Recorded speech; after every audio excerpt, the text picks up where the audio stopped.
ஒவ்வொரு டைம் இங்கே ஊருக்கு வரும்போது நல்லா சுற்றி பார்த்துட்டு போகணும் அப்படின்னு தான் தோணும். ஆனால் எந்த டைமும் அப்படி அமைஞ்சதே கிடையாது. வருவோம், அவசரமாக கிளம்பிடுவோம், இல்லைன்னா மழை பெஞ்சிருமா, ஸோ எங்கேயும் போக முடியாது. இன்றைக்கும் அப்படி தான் ஆணுச்சு. ஓரளவுக்கு போன எல்லா திங்ஸும் வாங்கி முடிச்சுட்டு வீட்டுக்கு வந்துட்டேன். எனக்கு மதுரையிலே ரொம்ப பிடிச்சது எனக்கு ஜிகிர்தண்டா. வந்தால் எப்பவுமே குடிக்கணும் அப்படின்னு தான் தோணும்.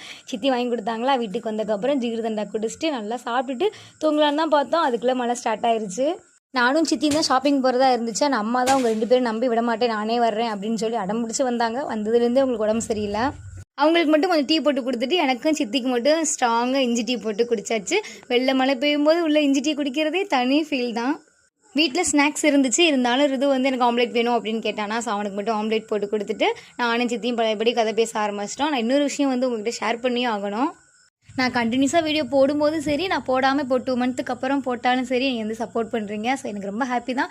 பட் வீடியோ போடலை அப்படின்னா கோச்சிக்காதீங்க. என்னோடய சுச்சுவேஷன் வந்து எப்படி சொல்கிறதுன்னு எனக்கு தெரியல. ஸோ நான் எப்போ வீடியோ போட்டாலும் நீங்கள் சப்போர்ட் பண்ணுறீங்க, அதுக்கு ரொம்ப ரொம்ப தேங்க்ஸ் உங்களுக்கு. இதெல்லாம் சொல்லணும் அப்படின்றக்காக தான் இன்றைக்கி வாய்ஸ் போட்டேன். வாய்ஸ் போடாமல் சாங் போட்டாலும் சப்போர்ட் பண்ணுங்கள். வீடியோ போடாமல் இருந்தாலும் கோச்சிக்காதீங்க.